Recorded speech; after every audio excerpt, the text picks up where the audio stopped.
રાજ્યમાં 3 વાગ્યા સુધીમાં 47.3% મતદાન થઈ ગયું છે। આજે લોકસભાની ત્રીજા તબક્કાની ચૂંટણી છે, ત્યારે કચ્છમાં 41.18% મતદાન થયું છે। તો આ સાથે બીજા વિસ્તારની વાત કરીએ તો જૂનાગઢમાં 44.47% મતદાન થયું છે। તો અમદાવાદ પૂર્વમાં 43.55% મતદાન થયું છે। તો મહેસાણાની વાત કરીએ તો મહેસાણામાં 48.15% મતદાન થયું છે। 3 વાગ્યા સુધીમાં મહેસાણામાં 48.15% મતદાન થયું। તો આ સાથે આણંદમાં 52.49% મતદાન થયેલું જોવા મળી રહ્યું છે। બનાસકાંઠામાં 55.74% મતદાન થયું છે। તો પાટણમાં 46.69% મતદાન થયું છે। સાબરકાંઠામાં 50.36% મતદાન થયું છે। બપોરે 3 વાગ્યા સુધીમાં આટલું મતદાન થયું છે, ત્યારે ગાંધીનગરમાં 48.99% મતદાન થયું છે।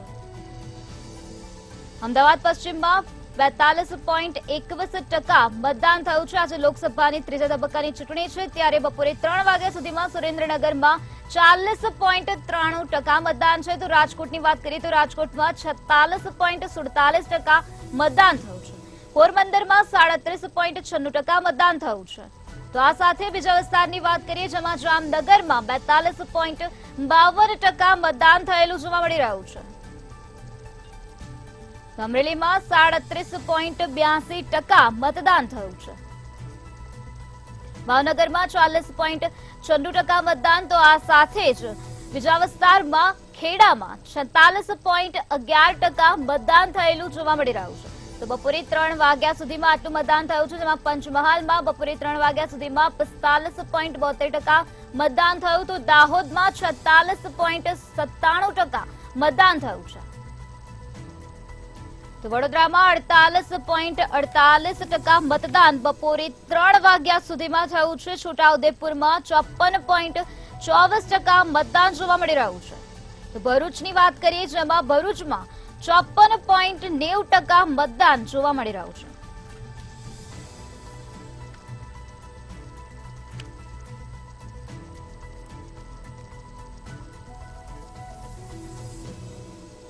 તો પાટણના પૂર્વ કેબિનેટ મંત્રીએ વતનમાં મતદાન કર્યું છે, પોતાની જવાબદારી નિભાવી છે। મતદાન મથકે જઈને મતદાન કર્યું છે। દિલીપજી ઠાકોરે પરિવાર સાથે મતદાન કર્યું છે। તો પાટણમાં પૂર્વ કેબિનેટ મંત્રી વતનમાં મતદાન કર્યું। તેઓ મતદાન મથક પર પહોંચ્યા હતા અને પોતાની જવાબદારી નિભાવી છે। દિલીપજી ઠાકોર પરિવાર સાથે મતદાન મથકે પહોંચ્યા હતા અને ત્યાં તેઓએ પરિવાર સાથે મતદાન કર્યું અને પોતાની જવાબદારી નિભાવી। પાટણના પૂર્વ કેબિનેટ મંત્રીએ આજે વતનમાં મતદાન કર્યું છે। એટલે કે ગુજરાત માટે આજે 7મી મે એટલે કે ગુજરાત માટે એક લોકશાહીનું પર્વ આજે ગુજરાતમાં ઉજવાઈ રહ્યું છે અને આ લોકશાહીના પર્વમાં લોકોના મતથી આ દેશનું સુકાન કોને સોંપવાનું એ ગુજરાત માટે નક્કી કરવાનો આજનો દિવસ એટલે કે 7મી મે છે। અને સૌ નાગરિકોને પણ અમે એક વિનંતી કરીએ છીએ કે આ લોકશાહીના પર્વની અંદર આપણે સૌ મતદાન કરીને અને મત આપવો એ આપણો અધિકાર છે અને આપણા અધિકારનો ઉપયોગ કરીને આ દેશનું સુકાન કોને સોંપવું એના માટે આ કામનો દિવસ હોય, લગ્નનો દિવસ હોય, પણ પહેલાં આપણે સૌ મતદાન કરીને આપણા મતનો અધિકારનો ઉપયોગ કરીએ એ જ સૌને વિનંતી કરું છું।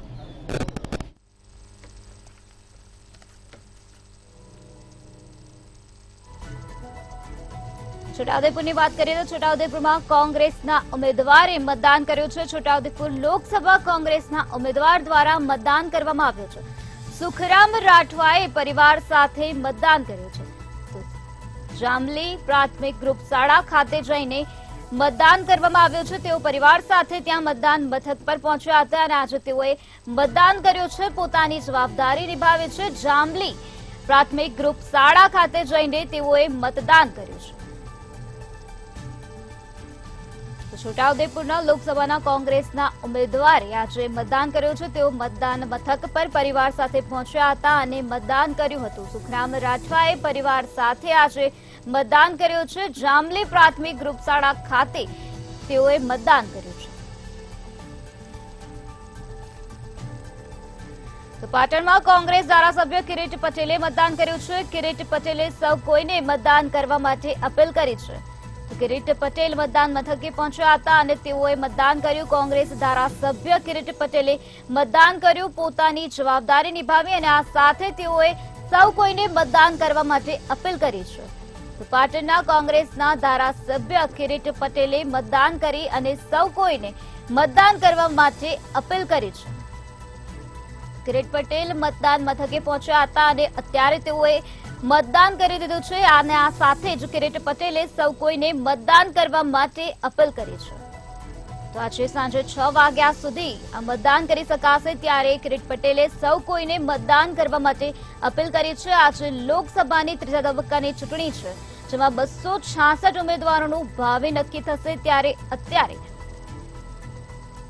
અમરેલીની વાત કરીએ તો અમરેલીમાં ફરજ પર હાજર કર્મીનું હાર્ટ એટેકથી મોત.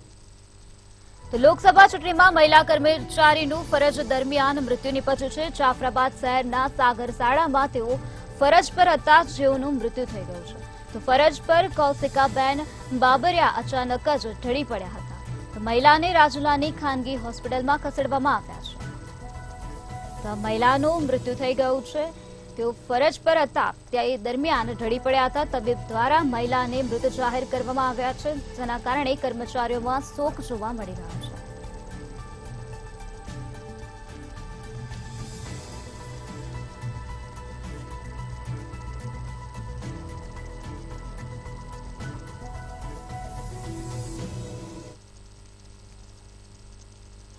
તો અત્યારે આજ મુદ્દે વધુ માહિતી કરવા માટે આપણી સાથે જોડાઈ ગયા છે રાજકીય વિશ્લેષક મુકેશભાઈ ઓઝા અને જ્યોતિબેન અમીન અને આ સાથે ભાજપના પ્રવક્તા સાવંતભાઈ પંડ્યા.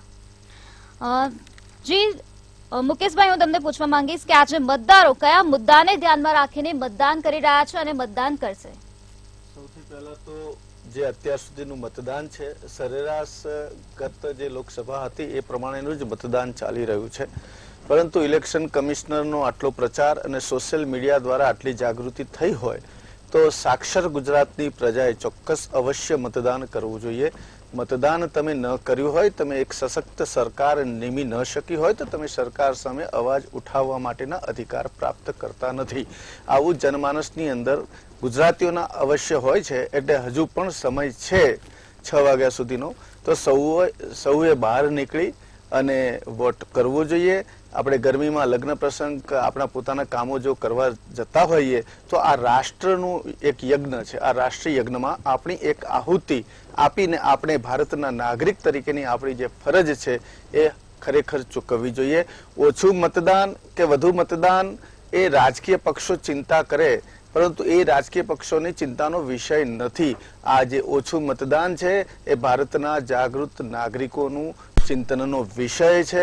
એટલા માટે ફરી એક વખત અપીલ સાથે આપણે આજની મુદ્દાની વાત કરીએ તો જે ભારતીય જનતા પાર્ટીની સરકાર છેલ્લા 10 વર્ષની અંદર 70 થી વધુ યોજનાઓનું મારી પાસે જે લિસ્ટ છે એના પાસા જો આપણે તપાસીએ, લોકોને પૂછવામાં આવે તો રાજકીય જે ચર્ચા થતી હોય છે સ્ટુડિયોમાં, મીડિયામાં, તો એવી પ્રકારની ચર્ચા લોકો ઘર કે પાનના ગલ્લે કે દુકાને કે પોતાના વ્યવસાયના સ્થળે લોકો એ પ્રકારની ચર્ચા કરતા નથી. લોકો કયા પ્રકારની ચર્ચા કરે છે? રોડ ઉપર જાય છે તો એમ કહે છે કે આ રોડ બહુ સારો બની ગયો, 6 લેન રોડ બની ગયો, 8 લેન રોડ બની ગયો, આ બ્રિજ બની ગયા, ટ્રાફિકમાં થોડો કંટ્રોલ આવ્યો. એટલે આવા બધા પ્રશ્નો જ્યાં જ્યાં વ્યક્તિ જે તે જગ્યાએ જાય, જે તે અનુભવ થાય ત્યારે એ પ્રજા સરકારને યા તો શાબાશી આપે છે અથવા તો એ સરકારને દોષિત ઠેરવે છે. હવે વાત રહી 10 વર્ષ ભારતીય જનતા પાર્ટીની સરકારે, મોદી સાહેબની સરકારે જે કાર્યક્રમો કર્યા, જે યોજનાઓ લાવી, પરંતુ એ યોજનાઓની અંદર ક્યાંક કમી પણ હશે. એ કમી દુરસ્ત કરવા માટે હજુ એમને 5 વર્ષનો સમયગાળો માંગી રહ્યા છે. તો એ પણ અધ્યયન કરવું જોઈએ કે કોંગ્રેસ શા માટે 10 વર્ષના કાર્યકાળ દરમિયાન થયેલા જે યોજનાઓ છે, થયેલી યોજનાઓ છે, એ યોજનાઓમાં જે માઇનસ પોઈન્ટ છે એને ઉજાગર કરવામાં કેમ એ નબળી પડી. અને પ્રજા ઈચ્છે છે કે સક્ષમ વિપક્ષનું મજબૂત નેતૃત્વ હોય તો સત્તા પક્ષ પણ ક્યારેક ડરીને એક સાવધાનીપૂર્વક નિર્ણય લેતા હોય છે. ભારત સરકારની આપણે અગર વાત તો કરીએ તો જે તે 10 વર્ષની અંદર યોજનાઓ લાવી, બેટી બચાવો બેટી અભિયાન યોજનાઓ જેવી લાવી, પરંતુ પણ આજે પણ આપણે અખબારોના ન્યૂઝ જોઈએ કે સાંજના ટીવી મીડિયામાં ન્યૂઝ જોઈએ તો સોશિયલ ક્રાઇમ એટલે કે બળાત્કાર, રેપ, છેડતી અને એવા બધા ગુનાઓના ક્રમ વધતા ગયા છે. એ પણ ચિંતાનો વિષય છે. ડિફેન્સ કોરિડોર જેવું ડેવલપમેન્ટ આપ્યું છે, 3 તલાક બિલ સંસદમાં, મહિલા આરક્ષણ આપ્યું છે, 370 કલમ હટાવી છે. નો ડાઉટ એક ધર્મ એટલે કે મુસ્લિમ ધર્મ માટે પણ એવા યોગ્ય નિર્ણય સરકારે લીધા છે, એને વધારવા જોઈએ. એનાથી ઘણી મુસ્લિમ બહેનોને પણ ફાયદા થયા છે 3 તલાક બિલથી, એ પણ ભૂલાવવું ન જોઈએ. પરંતુ સામે હજુ કોઈક મુસ્લિમ પક્ષ, મુસ્લિમ સમાજ અને મુસ્લિમ રાજનૈતિક પક્ષ આનાથી સંતુષ્ટ નથી ભારતીય જનતા પાર્ટીની આ કાર્ય પ્રણાલીથી. એટલે જે પણ ડેવલપમેન્ટ ધર્મ પ્રત્યેના થયા છે, આપણે કોરિડોર જોઈએ, સોમનાથ કોરિડોરની વાત કરી લો, દ્વારકા કોરિડોરની વાત કરી લો, મહાકાલ કોરિડોરની વાત કરી લો, કાશી મથુરાના કોરિડોરની વાત કરી લો, અને છેલ્લે 2024ની અંદર જે વચન, જ્યારથી 2 સીટ હતી ભારતીય જનતા પાર્ટીને ત્યારથી આપેલું વચન, રામ મંદિરનું વચન, એ પૂર્ણ કરવામાં સફળ રહ્યા. એની જે રામ લહેર હતી એ રામ લહેર લોકોના મનમાં હજુ વસેલી છે. એ જોઈને પણ ક્યાંક હિન્દુત્વનો જે ખૂણો છે, હિન્દુત્વનો જે ભાગ છે, લોકો સમજે છે. એના થકી પણ ભારતીય જનતા પાર્ટીને ફાયદો થઈ શકે એમ છે. પરંતુ વિપક્ષોએ એવા મુદ્દા સાથે પણ સહમત ન થયા. ધર્મની રાજનીતિમાં પણ તેઓ ક્યાંક અલગ પડ્યા. એટલા માટે કદાચ એમને આ ઇલેક્શન ચૂંટણીમાં એમને નબળું જોતું થઈ ગયા છે. કોંગ્રેસની આ કમજોરી છે. કોંગ્રેસની પાસે મુદ્દા, એક સક્ષમ રાજકીય નેતૃત્વ, એક કોઈ સ્ટાર પ્રચારકની કમી છે. એટલા માટે રાહુલ ગાંધીના સ્ટાર પ્રચારક બનવા માટે ફવાદ ખાન પાકિસ્તાનથી એને પ્રચાર કરવો પડે છે. એટલે ઘણા મુદ્દા છે, હું ફરી આગળ આવીશ, પણ એવા મુદ્દાઓ ઉપર લોકો ચિંતન કરે અને પોતાનો અભિપ્રાય રૂપી મત આપે એવી અપીલ છે. જી સાવંતભાઈ, હું તમને પૂછવા માંગીશ કે ભાજપના છેલ્લા 5 વર્ષ દરમિયાન જેટલા વિકાસના કામો કરવામાં આવ્યા છે તેનાથી જનતા સંતુષ્ટ છે કે અસંતુષ્ટ? જનતા સંતુષ્ટ છે ને, એ આ 5 વર્ષનું લેખાજોખાની આગળ ગયા વર્ષે જ્યારે આપણે ગુજરાત વિધાનસભાના ઇલેક્શન આપણે જોયા છે જી, અને એના પહેલા આપણે થોડા સમય પહેલા જિલ્લા પંચાયત અને તાલુકા પંચાયત કોર્પોરેશન્સના ઇલેક્શન પણ જોયા છે. એટલે આ બધું છે ને, આ જેટલા ઇલેક્શન છે 5 વર્ષ દરમિયાન થયેલા છે. અને એની અંદર ભારતીય જનતા પાર્ટીને મતરૂપી જે આશીર્વાદ પ્રજાએ આપ્યા છે, વિધાનસભાની અંદર 156 સીટ જ્યારે પ્રજાએ આપી છે, એ પ્રજાનો વિશ્વાસ દર્શાવે છે. અને એક હકારાત્મક અને એક સકારાત્મક વાતાવરણ આખા દેશમાં આજે છે. એ વિશ્વાસ આજે દેખાઈ રહ્યો છે.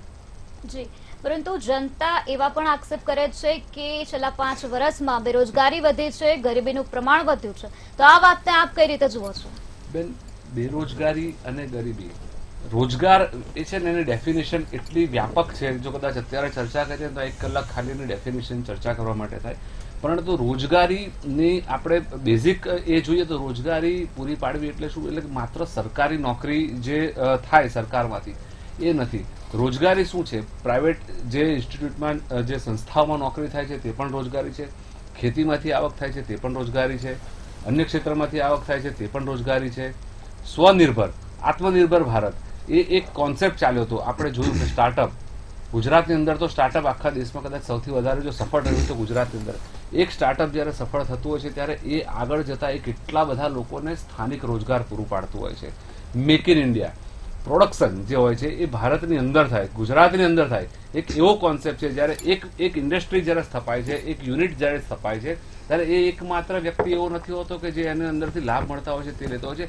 એની સાથે સંકળાયેલા તમામ કર્મચારીઓના પરિવાર એની સાથે સીધા સંકળાય છે, તેની અંદરથી તેને લાભ મળે છે. એટલે રોજગારીની ઉપર જ્યારે ભારતીય જનતા પાર્ટીની સરકાર આવી, એ કેટલી એની પર ધ્યાન રાખે છે એનું, એ આની સાથે આપણે સમજી શકીએ છીએ. અનેકવિધ યોજનાઓ દ્વારા રોજગારીનો ગ્રાફ ઉપર લઈ જવાનો એનો પ્રયત્ન રહ્યો છે. સાથે સાથે આપણે જોયું કે ભારત વિશ્વમાં આજે 5મી ઇકોનોમી તરફ આવી ગયું છે. અને 5 પછી હવે જલ્દ જ એ 3જી ઇકોનોમી, વિશ્વની સૌથી મોટી ઇકોનોમી તરફ જઈ રહ્યું છે. ત્યારે આપણે આ જોઈ રહ્યા છીએ કે આ વિકાસ કઈ તરફ જઈ રહ્યો છે. ઇકોનોમીનો વિકાસ જ્યારે થાય છે એ સ્પષ્ટ દર્શાવે છે કે ભારત અત્યારે એક હેલ્ધી ઇકોનોમી તરફ આગળ વધી રહ્યું છે. જી જી જ્યોતિબેન, હું તમને પૂછવા માંગીશ કે શું છેલ્લા 5 વર્ષમાં ગરીબીનું પ્રમાણ વધ્યું છે તેવું તમને લાગે છે? નિરાલી, આમાં સરકાર પોતે જ કહે છે, વડાપ્રધાન પોતે જ કહે છે કે 80 કરોડ લોકોને અમે ફ્રી અનાજ આપીએ છીએ. હવે જ્યારે ભારતની વસ્તી 135 કરોડ હોય અને 80 કરોડને જો ફ્રી અનાજ આપવું પડતું હોય તો તમે જ વિચારો કે ગરીબીનો ગ્રાફ ક્યાં છે. અને ખરેખર આ બહુ અતિશયોક્તિ વાળો આંકડો છે, કારણ કે મિડલ વર્ગ, ઇલાઇટ વર્ગ ઘણા બધા છે. એટલે 80 કરોડ કઈ પ્રજાને આપી રહ્યા છે, કારણ કે એના હિસાબે તો અડધા કરતાંય વધારે, એટલે 2/3 લોકોને પહોંચી રહ્યું છે. તો મારી તમારી સોસાયટીમાં આવવું જોઈએ, પણ એવું કંઈ છે નહીં. એટલે જે એક તરફ દાવો છે કે 25 કરોડ લોકોને અમે ગરીબી રેખાની બહાર લાવ્યા, અને એક બાજુ એવું કહેવાય છે કે 80 કરોડ લોકોને અમે ફ્રી અનાજ આપીએ છીએ. એટલે બંને એકદમ વિરોધાભાસી વક્તવ્ય છે. જનતાએ નક્કી કરવાનું છે કે એમાંથી સાચું શું હોઈ શકે, કારણ કે ગ્રાઉન્ડ લેવલ પર જનતાને ખબર છે કે ક્યાં કઈ વસ્તુનું કેટલું ઇમ્પ્લિમેન્ટેશન થયું છે. બીજી એક વસ્તુ હું કહીશ કે બેરોજગારીની જે અત્યારે ડેફિનેશન બનાવી છે સરકારે કે ભાઈ સરકારી નોકરી ના હોય એ લોકો પછી બેરોજગારીમાં ગણાય છે, પણ બેરોજગારીના જે આંકડા છે એ છેલ્લા 45 વર્ષમાં નતા એટલા વધ્યા છે. અને એનું કારણ છે કે બેરોજગારીમાં એ લોકો છે કે જેમને પ્રાઇવેટમાં પણ જોબ નથી, સરકારીમાં પણ જોબ નથી, અને જે લોકો એન્ટરપ્રિન્યોર નથી બન્યા. કારણ કે એન્ટરપ્રિન્યોર બનવા માટે પણ પૈસા જોઈએ. એ જે બેંકોની લોન સરકાર યોજનાઓ બનાવે છે, પણ બેંકમાં જાય એટલે એવું કહેવામાં આવે છે કે અમારી પાસે સર્ક્યુલર નથી આવ્યો. એટલે અમુક વસ્તુઓ ફક્ત જાહેરાત છે. એટલે અત્યારે જ્યારે ચૂંટણી છે ત્યારે જનતાએ બધું જોવાનું છે, અને એમની મેં તે હિસાબ કરી લેશે. જનતા શાણી છે, કારણ કે સામે કોંગ્રેસના પક્ષે પણ કંઈ એટલું મોટું ચિત્ર નથી કે લોકો એમને પણ વોટ આપવા પ્રેરાય. કારણ કે વિપક્ષ તરીકે એમને શું કર્યું 10 વર્ષમાં એ એમણે પણ હિસાબ આપવાનો છે. જનતાના મુદ્દા ઘણા છે, પણ એક અસરકારક વિપક્ષ તરીકે એને રોડ પર કેટલા તમે ઉતારી શક્યા, કે જન આંદોલનમાં કેટલા બદલી શક્યા. આજે તમે સક્ષમ વિપક્ષ હોવ તો જ તમને ફરી વખત સત્તા આપવાનું જનતા વિચારી શકે. પણ મોંઘવારી ને બેરોજગારી 2-3 મુદ્દા એવા છે, ખેડૂતોનું દેવું વગેરે, કે જે દર ચૂંટણીમાં બોલાતું હોય છે, પણ વિપક્ષો દ્વારા. એટલે જે પણ પક્ષ વિપક્ષમાં હોય, 2014માં ભાજપ હતી એ આ મુદ્દો બોલતી હતી, પછી જ્યારે સત્તા પક્ષમાં આવે પછી બધું ભૂલાઈ જતું હોય છે. સેમ એવું કોંગ્રેસ પાસે હોય છે કે બેરોજગારી, મોંઘવારી એ સતત રહેતા મુદ્દા છે. આપણી આઝાદીના કાર્યકાળથી અત્યાર સુધીની હિસ્ટ્રી જુઓ તો હવે જો ખરેખર કોઈ સરકારે ગંભીરતાપૂર્વક કામ કર્યું હોત તો અત્યાર સુધી એ 2 મુદ્દા નાબૂદ થયા હોત, કાં તો ઘણા ઓછા થઈ ગયા હોત. અત્યાર સુધીમાં આપણે વિકસિત દેશમાં આવી ચૂક્યા હોત. પણ કમનસીબે એક પણ, કારણ કે ઘણા બધા પક્ષોની સરકાર આવી છે અત્યારે 75 વર્ષમાં, પણ સિરિયસલી આ બાબતે કોઈ કામ નથી કર્યું. જી જ્યોતિબેન, હું તમને બીજો પ્રશ્ન પૂછવા માંગીશ કે આ વખતે જનતા કઈ પાર્ટીના વિઝન પર વિશ્વાસ મૂકશે? જુઓ, મેનિફેસ્ટો જે હોય છે ને, તો એ તો હું એક પ્રચારના પેમ્પલેટ કરતા વધારે નથી ગણતી, કારણ કે એ પત્ર કે એ ડોક્યુમેન્ટનો કોઈ અર્થ જ નથી જે લીગલી બાઉન્ડ ના હોય. આ જે ગેરંટી આપવામાં આવે છે મોદીજી દ્વારા, તો હવે તમે જો એ ગેરંટી પૂરી ના થાય તો લોકો, જો કોઈ કંપની હોય તો સામે ગ્રાહક સુરક્ષામાં જઈ શકે, પણ રાજનેતાઓની ગેરંટીની સામે તમે કઈ અદાલતમાં જવાના છો? અને બીજું એવો કોઈ કાયદો નથી કે જે લોકો એમના વચનો ના પાડે તો એમને તમે કોઈ અદાલતમાં ઘસડી શકો. એટલે આ બધી જાહેરાતોનો કોઈ અર્થ નથી. કારણ કે કોંગ્રેસે પણ એક બિલકુલ અકલ્પનીય, અવિશ્વસનીય કર્યું છે કે ભાઈ દર વર્ષે દરેક મહિલાને ₹1,00,000 મળશે. પછી એમાં ફૂંદડીઓ હોય છે કે ભાઈ આ કન્ડિશન્સ અપ્લાય. એટલે એ બધું ઘણું બધું હોય છે. રાજકીય નેતાઓ બોલવામાં હોશિયાર હોય છે, બોલીને પછી ફરી જવામાં હોશિયાર હોય છે, અને એમાંથી ગાડીઓ કાઢી લેવામાં હોશિયાર હોય. એટલે જનતા એટલીસ્ટ મેનિફેસ્ટોનો તો હવે એક રિવાજ છે એટલે પક્ષો કાઢે, પણ એમાંથી કોઈને સિરિયસલી નથી લેવાતું. કારણ કે છેલ્લે શું કરશે, છેવટે આટલા વર્ષોમાં જોઈ લીધું કે પક્ષ કોઈ પણ હોય, ફક્ત નામ બદલાય છે, પણ એક જ મોટી હોય છે કે કોઈ પણ હિસાબે અમારી સત્તા ટકી રહેવી જોઈએ અને અમે સત્તામાં રહેવા જોઈએ. બસ આ એક જ હોય છે. પ્રજાના તંત્રમાં પ્રજાની કોઈને નથી પડી. એટલે મારો પ્રશ્ન એવો હતો કે અત્યારે જનતા કઈ પાર્ટીને વધારે પસંદ કરી રહી છે, કઈ પાર્ટી પર આ મતદાનમાં વિશ્વાસ મૂકશે? જો ગુજરાતની વાત કરીએ તો અહીંયા બીજેપીનું વજન છે, કારણ કે કોંગ્રેસનું સંગઠન અહીંયા બહુ નબળું છે કાં તો નગણ્ય છે. એટલે અહીંયા તો ગુજરાતની વાત કરીએ તો અહીંયા આગળ બીજેપીનું વજન ચોક્કસ છે. પણ આ લોકસભાની ચૂંટણી છે અને લગભગ અત્યારે આજે પણ 11 રાજ્યોમાં મતદાન છે ગુજરાતના સિવાય. તો બધી રાજ્યોમાં અલગ અલગ પરિસ્થિતિ છે, મુદ્દા અલગ છે અને વજન પણ જુદું છે. જી ચોક્કસથી. જી મુકેશભાઈ, હું તમને પૂછવા માંગીશ કે ભાજપ અને કોંગ્રેસ વચ્ચે 25 બેઠકોમાંથી કઈ બેઠક એવી છે જેમાં ભાજપ અને કોંગ્રેસ વચ્ચે ખૂબ જ રસાકસી જોવા મળી રહી છે? ભારતીય જનતા પાર્ટી છેલ્લા 4.5 વર્ષ સુધી એવું કહેવાતું હતું, લોકોના જન્મનસમાં હતું કે ગુજરાતની 26 સીટ ભારતીય જનતા પાર્ટીને જશે. પરંતુ છેલ્લે 2-3 મહિનામાં આપણે જોયું છે કે જે બુલડોઝર છાપ ધરાવતી ભારતીય જનતા પાર્ટી ઉપર એક જાતિવાદનું રોડ રોલર ફળી ગયું છે. આપણે જોયું હશે કે રાજકોટની અંદર જે બેફામ વાણી વિલાસ થયો, કનુ દેસાઈનો સુરેન્દ્રનગરની અંદર વાણી વિલાસ થયો, અને કોઈ જાતિને તમે છંછેડવાનો પ્રયત્ન કરો તો એની અસર દેખાતી હોય છે. પરંતુ ગુજરાતની પ્રજા સાક્ષર છે, સમજે છે અને વોટ આપતી વેળા માત્ર જાતિનો વિષય લઈને નથી જતી, એ ઘણું બધું જોવે છે. મુદ્દાઓ ઘણા પેન્ડિંગ છે આપણા ગુજરાતની અંદર, પણ ઘણી સમસ્યાઓ છે. એક સીટના એક મુદ્દા આપણે ઉઠાવી શકીએ એટલા છે.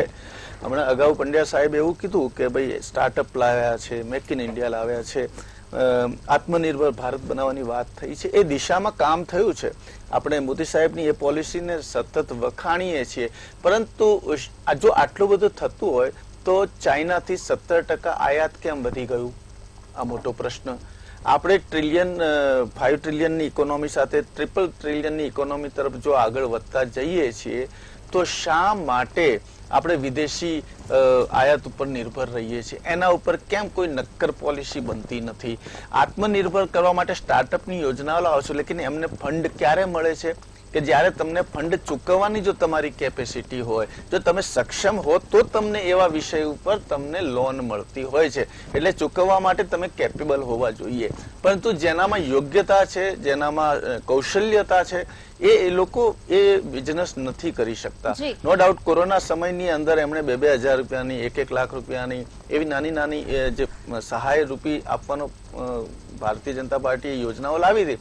એનાથી ફાયદો કેટલો થયો કે એમના 2-3 મહિના સુધી કદાચ એમનું ઘર ચાલી ગયું હોય છે. પણ લાંબા ગાળાના જે મોટા ઉદ્યોગો, જે અદાણી અંબાણીની જે આપણે વાતો કરીએ છીએ, એના માટે કરોડો ખરબો રૂપિયાની અને એની સાથે એક ઇન્ટરનેશનલ પોલિસીનો સ્ટડી કરવી પડે કે કયા વિશ્વમાં કઈ જરૂરિયાત છે. G20 ની સફળતા થઈ, એ G20 ની અંદર આ જ ચર્ચામાં હતી.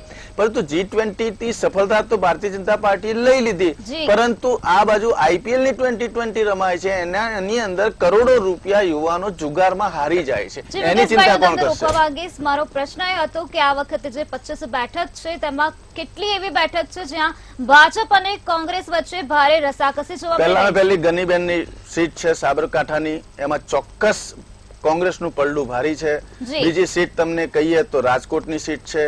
ત્રીજી સીટ આપણે કહેવા જઈએ તો આણંદની સીટ છે.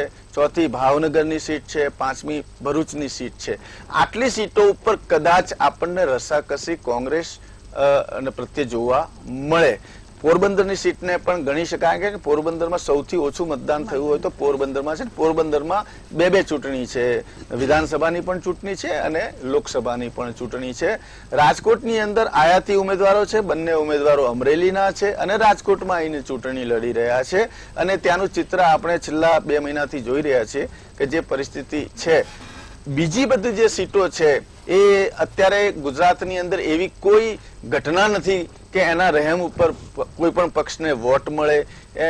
કોઈ એવું શક્તિશાળી પ્રદર્શન નથી વિપક્ષનું કે કદાચ એમના તરફથી ઝુકાવ થાય. એટલે જે છે, અને ભારતીય જનતા પાર્ટી કદાચ મને એવું કહેતા અતિશયોક્તિ લાગશે, સૌથી ઓછો પ્રચાર થયો તો ગુજરાતની અંદર થયો છે. અને એક આત્મવિશ્વાસ ભારતીય જનતા પાર્ટીનો એટલો વધી ગયો છે કે અમે અહીંયા પ્રચાર નહીં પણ કરીએ ને તો પણ કદાચ સીટો અમારી અકબંધ છે. એટલા માટે આના ઉપર થોડું ચિંતન ઓછું થયું હોય એવું લાગે છે. અને એકમાત્ર પ્રતિભા જે છે દેશની ભારતીય જનતા પાર્ટીનો એકમાત્ર ચહેરા ઉપર આ ચૂંટણી લડાઈ રહી હોય ત્યારે સવાલ પ્રશ્ન થાય છે કે બુલંદી દેર તક કિસ શખ્સ કે હિસ્સે में रहती है, बुलंदी देर तक किस शख्स के हिस्से में रहती है, बहुत ऊंची इमारत हर घड़ी खतरे में रहती है, बहुत ऊंची इमारत हर घड़ी खतरे में रहती है। કદાચ ભગવાન કરે 100 વર્ષની આયુષ્ય થાય પણ મોદી સાહેબ ન હોય તો આ આટલું જે કરેલું કાર્ય છે, ઉપલબ્ધિ છે, એના માટેના પછીના નેતા કેટલા તૈયાર છે, એટલે એ એક ચિંતનનો પણ વિષય છે, ચિંતાનો પણ વિષય છે। અને મોદી સાહેબની સામે આવે એવા વિપક્ષની અંદર એવો કોઈ એવા સક્ષમ નેતા દેખાતા નથી, એટલે લોકોની પાસે કદાચ ઓપ્શન પણ નથી કે કોને આપણે સિલેક્ટ કરવું અને કોને સિલેક્ટ ન કરવું। એટલે આ લોકોના જનમાનસની અંદર હંમેશા પછાડતો, મનની અંદર ચિંતન કરાવતો પ્રશ્ન છે કે હવે વોટ આપવો તો કોને આપવો, ત્રીજો કોઈ સક્ષમ વિપક્ષ પણ સામે દેખાતો નથી, આપનો ગુજરાતની અંદર વર્ચસ્વ નથી, કોંગ્રેસના લીડરોની અંદર એ કૌશલ્યતા નથી, એ તાકાત નથી, એટલે આપણે સ્પષ્ટ કહી શકાય છે કે આખો જે જનાધાર છે એક તરફ જઈ રહ્યો છે। જે ચોક્કસ છે। તો લોકસભાની ત્રીજા તબક્કાની ચૂંટણીની પડેપડની માહિતી અમે તમને આપતા રહીશું, પરંતુ હાલ સમય થયો છે એક નાનકડા વિરામનો, મળીશું વિરામ બાદ।